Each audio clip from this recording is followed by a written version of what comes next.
जय गुरुदेव, जय माताजी, जय गायत्री मानी सूक्ष्म उपस्थिति में आज सौने जीवनुसार चेनल में आप सर्वનું स्वागत है। તેમજ આજે રવિવારનો દિવસ છે।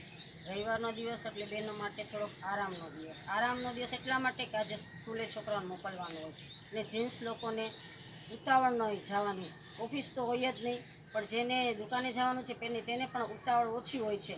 તો આજે બહેનોએ ઘણા વિચાર કરી રાખ્યા છે કે આજે સવારે હું આ કામ પતાવીશ, આજે સવારે હું આ કામ પતાવીશ। ચોક્કસ બહેનોમાં બહુ જ શક્તિ છે। તો મારું કહેવાનું એટલું છે કે બહેનોમાં શક્તિ છે, બહેનો બધી કરતી જ હશે, પણ રવિવારે થોડીક આપણા કુટુંબ માટે આપણે થોડીક પૂજા પણ કરવી બહુ જરૂરી છે। થોડીક વધારે પૂજા કહેવાય છે ને કે એક્સ્ટ્રા બધું કરીએ આપણે, તો આજે થોડીક પૂજા પણ વધારે કરવી જરૂરી છે કે 7 દિવસનું ચાર્જ થઈ જાય। ગુરુદેવ એમ કહે છે, પરિજનો ભાઈ બહેનોને બધાને કહે છે કે તમે છે ને 6 મહિના 3 મહિને તમે હરિદ્વાર શાંતિકુંજમાં આવો। શું કરવા? કે તમે બેટરી ચાર્જ કરવા। સાચી વાત છે, આપણે એક પણ કામ જો કરતા હોય દરરોજ તો આપણી બેટરી ચાર્જ જ રહે છે, પણ જો એ કામ મૂકી દઈએ તો આપણી ચાર્જ ઓછું થઈ જાય, તો આપણે કામ પછી કરી નથી શકતા। જેમ કહેવત છે ને કે યુવાનીમાં કામ વધારે થાય છે અને વૃદ્ધ થાય છીએ ત્યારે કામ ધીમે ધીમે ઓછું થતું જાય છે, એમ જીવનનું આ જ છે। અને બહેનો, આપણી બહેનોમાં તો બહુ શક્તિ છે કે તે બધું કાર્ય સરળતાથી કરી શકે છે અને વિચાર પણ કરી શકે છે અને તેને ખબર પણ હોય છે આ સમય શું જોશે, આ સમય શું જોશે, એ કુટુંબની જવાબદારી ઉપાડી પણ શકે છે। જો કહેવત છે ને કે ઘરમાં વહુ આવે અને જો સાસુ વહુ એક થઈ જાય અને સાસુ વહુને જો બને અને સાસુ વહુ દીકરીને માની જેમ બની શકે તો જિંદગીમાં કોઈ દિવસ એની નીવને કોઈ હલાવી ન શકે, એના ઘરનું તંત્ર કોઈ એને હલાવી ન શકે। કોઈ ગમે એવું તુફાન આવે તોય તેની સામે એ લોકો લડી શકે છે, કારણ કે બેયને કદમે કદમ એક છે, બેયના વિચાર એક છે।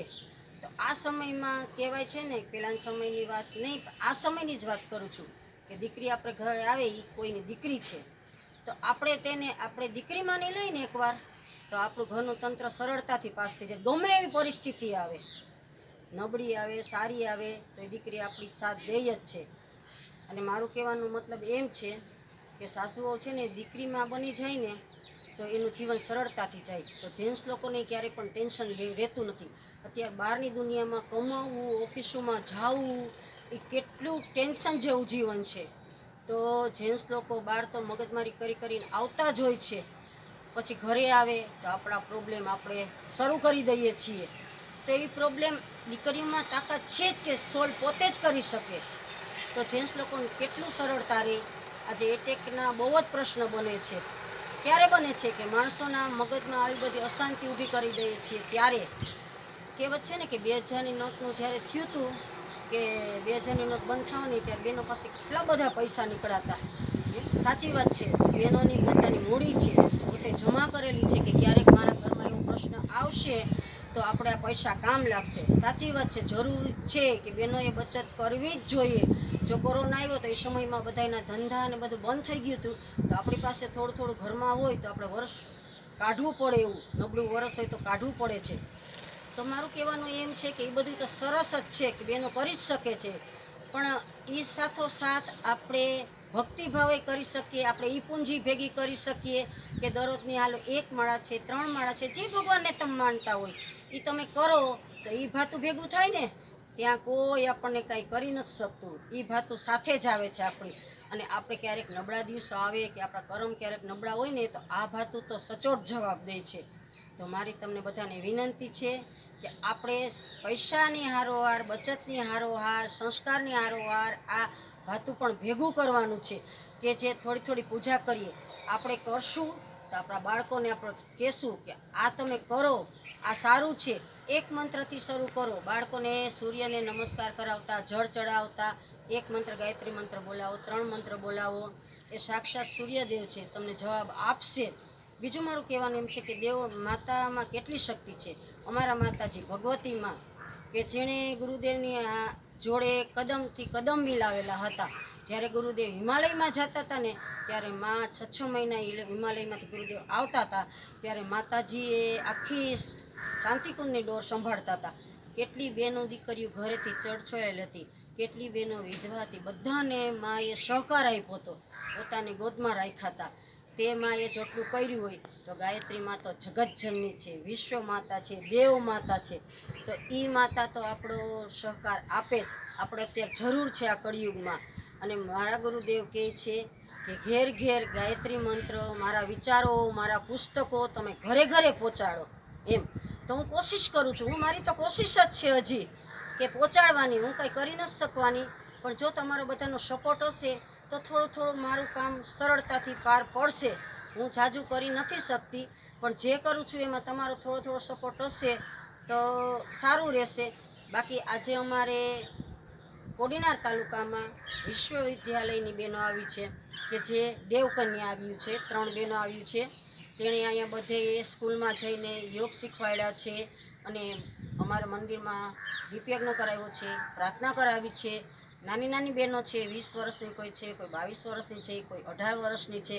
પણ બહેનોની તમે વાણી સાંભળો અને બહેનોને તમે જોવો કેટલા સરસ ગુરુદેવના પ્રવચન, ગુરુદેવના સંદેશા પહોંચાડે છે તે તમે જાણો. આજે હું તમને એ બતાવું છું, તે તમે સાંભળજો અને જોજો કે એ આપણા જેવી જ એક દીકરી છે કે જે ત્યાંથી આવી છે.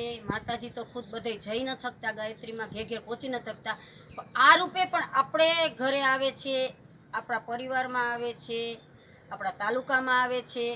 તો અમે અહીંયા આવ્યા હતા, ઉનામાં આવ્યા હતા, તો તેનું જે પ્રવચન અમે સાંભળ્યું, ગુરુદેવના સંદેશા સાંભળ્યા. આજે તમને બતાવવાની કોશિશ કરું છું, તો તમે બધાએ જોજો.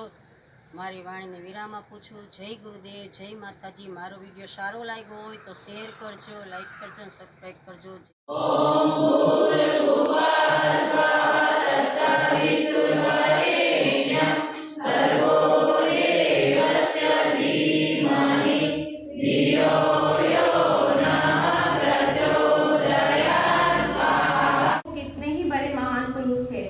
उससे पहले हम उनके बारे में बताने से पहले लेकिन हम आपसे एक चीज चाहेंगे कि आप ये सुने, लेकिन अपने अंदर एक संकल्प धारण करें कि आज के बाद आप लोग दीपयज्ञ तो करवा रहे हैं, तो आप लोग घर घर दीपयज्ञ करवाएंगे।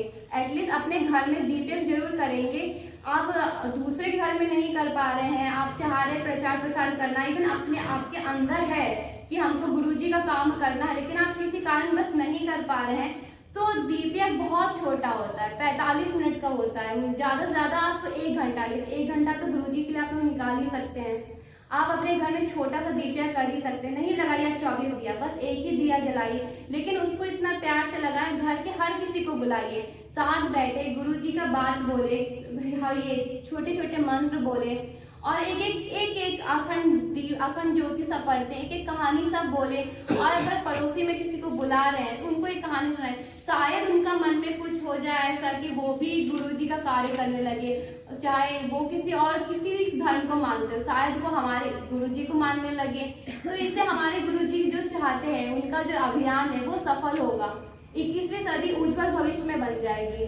तो हम ये चाहेंगे, हम गुरुजी के बारे में कुछ भी बोले, लेकिन बस यही है कि संकल्प अपने मन में धारण कीजिए कि एक बुराई छोड़ना है, एक अच्छाई ग्रहण करना है, कि गायत्री मंत्र का जप करना है और हर घर में बताना है गायत्री का महत्व क्या है, गायत्री का महत्व क्या है, गुरुजी क्यों बता रहे हैं, गायत्री कौन है, कैसी है, क्या है, उसका हम लोग उनकी पूजा करेंगे तो हमें क्या लाभ है, हानि कुछ नहीं है।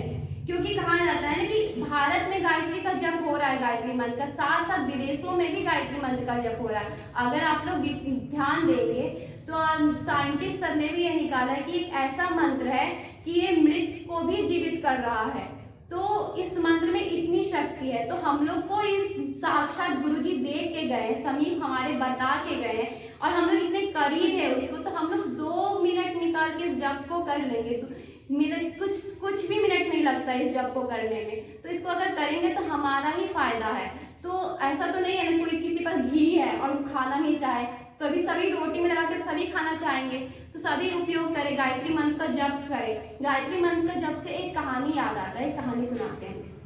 एक गांव था, उसमें एक सेठ था। सेठ बड़ा अहंकारी था, साथ ही मतलब पढ़ा लिखा भी था, पढ़ा लिखा भी कह सकते, अहंकारी भी कह सकते, क्योंकि पढ़ा था, अमीर था, सेठ था, तो वो ज्यादा ही था कि हाँ हम संपूर्ण सभी तरह से पूर्ण परिपूर्ण है। तो वो किसी भगवान को नहीं मानता था, तो वो बस ये था कि हमको जो है मिला है तो बस हमको ही मिला और किसी को नहीं मिला।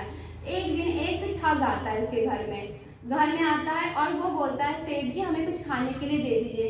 तो सेठ उसको खिला देता है और उसके बाद फिर वो जिस बर्तन में खाता है वो बोला सेठ ये बर्तन मुझे दे दो, मैं आपको इसके 2 गुना बर्तन ला के दूंगा। तो सेठ उस पर पहले विश्वास नहीं करता है, फिर लेकिन वो कुछ कुछ पैसा प्रमाण दिखाता है जिससे सेठ विश्वास कर जाता है। तो फिर सेठ उसको अपना वो वाला बर्तन दे देते हैं तो वो चला जाता है। फिर 3-4 दिन हो जाते, सेठ परेशान हो जाते कि मेरा बर्तन लेके तो चला गया है, अब आया तो नहीं, शायद हमको ठग तो नहीं लिया, क्योंकि उस टाइम तो वो अपना परिचय कुछ और रूप में बताया था, वो अपना परिचय ठग नहीं बताया था, वो बताया था कि हम सोनार ऐसे करके बताया हुआ था। तो सेठ परेशान हो गया कि मेरा बर्तन लेके चला गया, समाज में क्या बोला जाएगा, सेठ को ठग लिया, एक गलत अफवाह उड़ जाएगा। तो सेठ उसको खोजने निकल गया। तो जैसे जब खोजने निकला तो 2 दिन बाद वो खुद ठग आ गया सामने से, छोटे छोटे बर्तन लेके, उसी बड़ा बर्तन का छोटा छोटा बर्तन करके ले गया और बोलता है सेठ ये लीजिए आपके बर्तनों ने बच्चे दिए हैं। तो सेठ बोला अरे ऐसे कैसे हो सकता है। तो सेठ बोला कि फिर सेठ बोले कि अच्छा दिखाओ। तो देखा एक बड़ा बर्तन तो है, सारे छोटे छोटे भी बर्तन है। तो सेठ खुश हो गया। तो सेठ सोचने का वाह, मतलब कि मैं हम बहुत अमीर हैं, मतलब मेरे पे लक्ष्मी माँ की पूरी कृपा बरसी हुई है। तो ठग को और पता चलेगी कि ये बुद्धिमान के साथ साथ मूर्ख भी है, तो उसको इजिली ठगा जा सकता है। तो ठग ने बोला सेठ जी और आपके पास बर्तन है तो दे दीजिए। तो सेठ सोचता है अरे मेरे घर में कुछ दिन बाद मेहमान भी आने वाले हैं, ज्यादा बर्तन लेंगे तो मेरा रौब अलग ही रहेगा। तो सेठ अंदर गया, अपनी पत्नी को बुलाता है, बोलता है कि जितने भी सोने चांदी वाले बर्तन है सब दे दो, ये 2 दिन बाद लाके दे देगा और हमारा नाम और हो जाएगा कि हमारे बर्तन बच्चे देते हैं।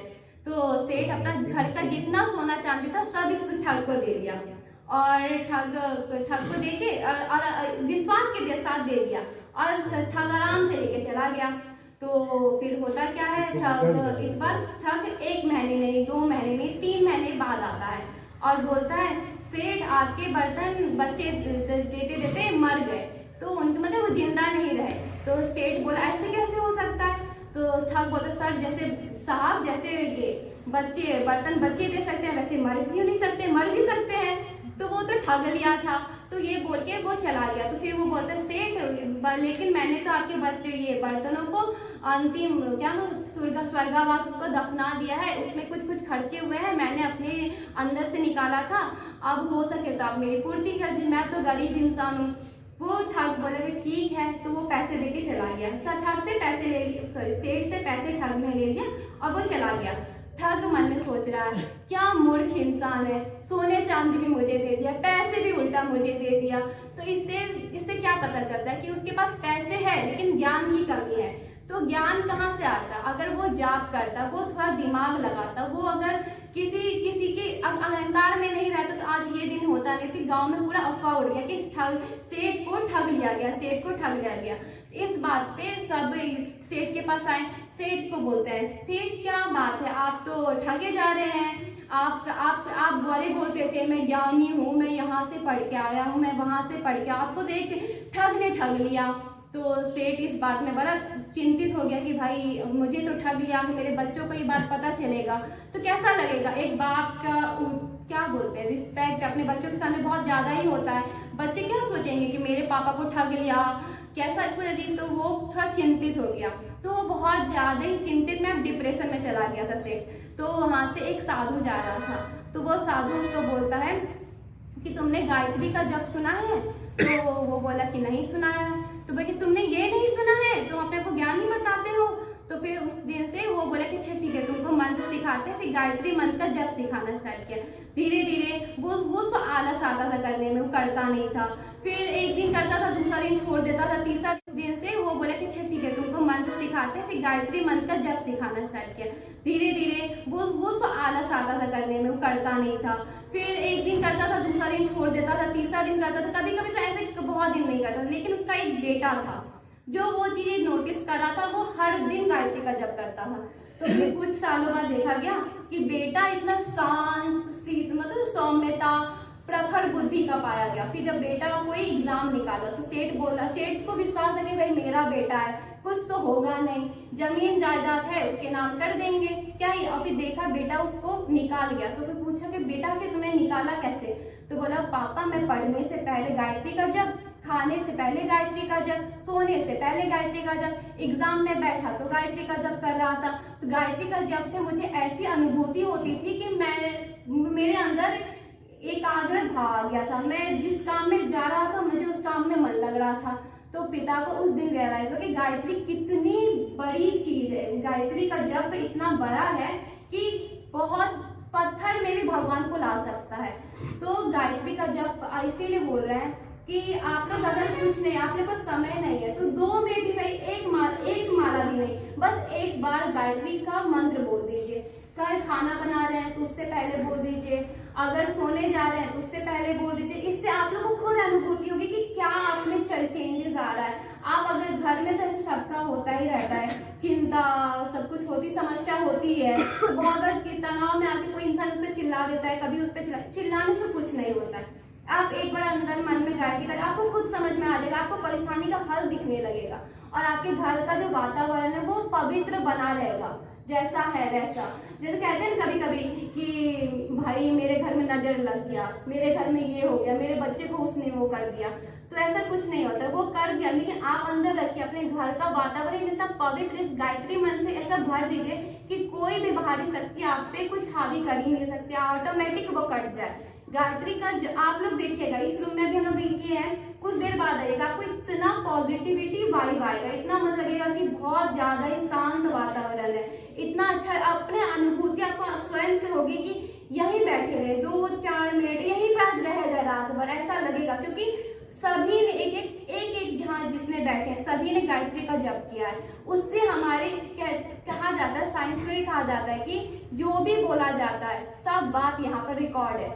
आप कुछ भी हो ना, यहाँ पर सब बात देखो, कहीं बोली होता है ना, कैसे कहते हैं इंसान, वो तो बोल दिया मैंने, कहीं नहीं बोला, वो यहाँ पर है।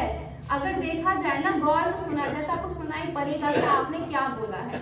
तो इसलिए कहते हैं ना कि कोई छोटा बच्चा होता है उसके सामने कोई गलत बात मत बोलो, वो जल्दी सीख लेगा, क्योंकि वातावरण में सभी चीज गूंजता है। इसलिए हमारे गुरुदेव कहते हैं ना कि सोच समझ कर बोलो, कम बोलो, जितना कम बोलोगे उतना अच्छा तुम्हारे लिए है, क्योंकि जितना कम बोलोगे तुम उतना सोच के बोलोगे, उतना सही बोलोगे, तुम्हारे उपयोग के लिए बोलोगे, तुम्हारा एनर्जी बचा रहेगा। अभी मैंने एक लाइन बोला था कि गायत्री क्या एक ऊर्जा है, सविता का ऊर्जा है। तो ऊर्जा क्या होता है, ऊर्जा हर जगह फैलता है।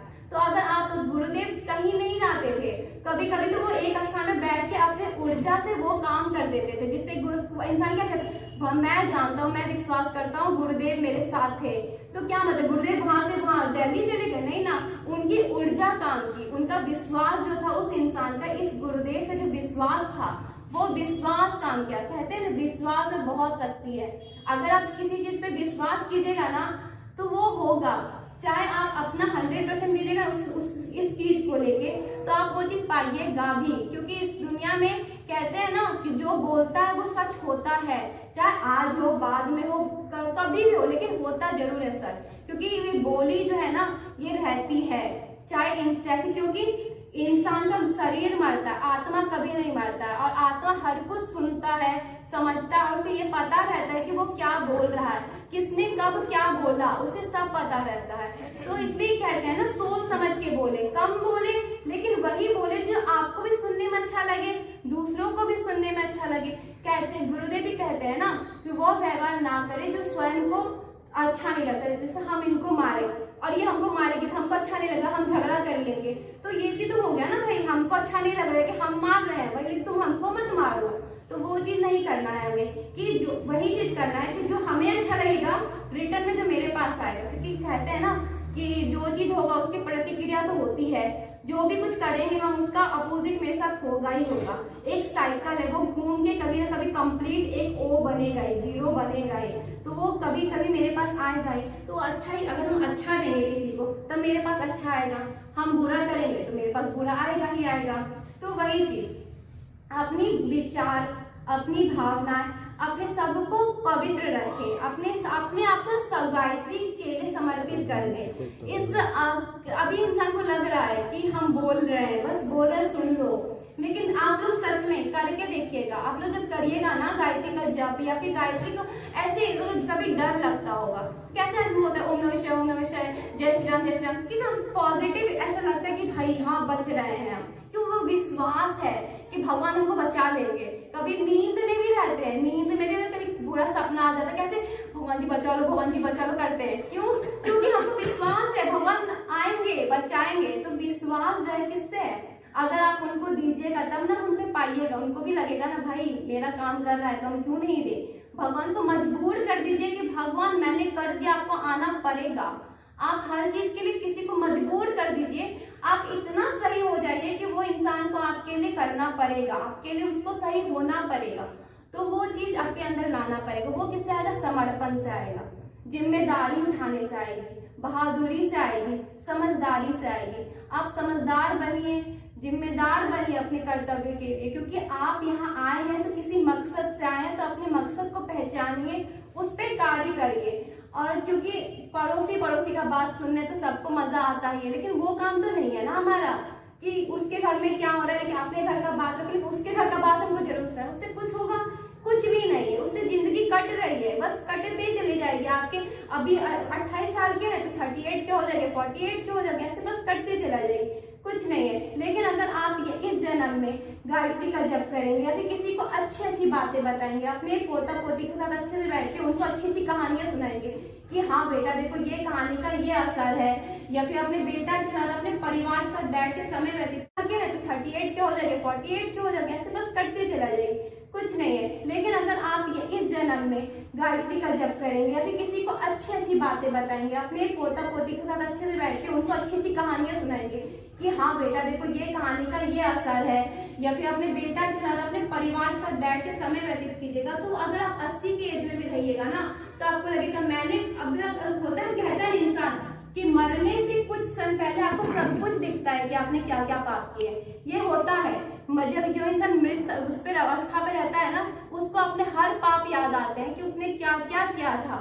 क्या क्या कर रहा था, क्या अब किस स्टेज पे आया, कितने के पुण्य मिलेंगे, किसके के पाप मिलेंगे, उसको सब हिसाब उस टाइम आता है।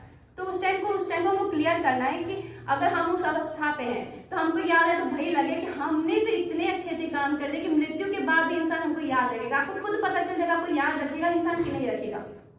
वैसा बनना है हमें। तो इससे कैसे होगा? गुरुदेव की कार्य करिए, गुरुदेव के विचारों को समझिए, पढ़िए, उनको फैलाइए, उनको जन जन तक पहुंचाइए। अगर नहीं पहुंचा तो छोटे छोटे दीपे करवाइए। संडे कभी नहीं करिए, संडे तो पूरा परिवार फ्री होता है। संडे को हर दिन छुट्टी होती है, संडे को आप ही लोग बैठिए, माइक लगा दीजिए। किसी को तो सुनाई पड़ेगा, किसी तोता मैना चिड़िया किसी को सुनाई पड़ेगा, वो भी इनफ है। वो भी अगर कू करेगी, आवाज निकालेगी, उसके बोली में भी वो आवाज जाएगी तो वो समाज में कहीं ना कहीं पहुंचेगा। कहता है ना इंसान कि गुरुदेव बैठे बैठे सुन लेते थे कि मेरे भक्त को वहां पर क्या हो रहा है, क्योंकि उनकी ऊर्जा में ऐसी शक्ति थी। वो कहाँ गए? वो कभी बैठे रहते थे, कभी कितने कहते हैं एक उनके बाहर चौकीदार था जो जिसने देख लिया था गुरुदेव एक नहीं है हजार है, जो एक समय बैठ के मतलब एक साथ अखंड ज्योति लिख रहे थे। तो वो बात उन्होंने देखा क्या उनकी एनर्जी, उनकी ऊर्जा वर्क कर रही है। तो गुरुदेव अब देखिए अभी समाधि ले ले, लेकिन हमारे साथ अभी भी है। हमारे समाधि से जब शीश झुकाते हैं तो कैसा लगता है कि भगवान आप मेरा सुन लिए, तो ये लगता है कोई यहीं रह जाए, अरे झुका लिए झुक के ही रह जाए मेरा शीश। उनके समाधि स्थल पे आप तो कभी जाइएगा तो आपको ऐसा फील होगा कि अब हम रह रहे ऐसे ही रह जाए, यहीं पर बस खत्म हो जाए, यहीं पर ऐसा पूरा फील होता है। तो वो फील क्यों होता है? क्योंकि वो इतने पवित्र शरीर है, इतनी पवित्र ऊर्जा, इतनी पवित्र शक्ति है। उनका आह्वान हम लोग नहीं करेंगे तो किनका आह्वान करेंगे? तो इसी के नाम पे हम लोग गायत्री माता की, परम पूज्य गुरुदेव की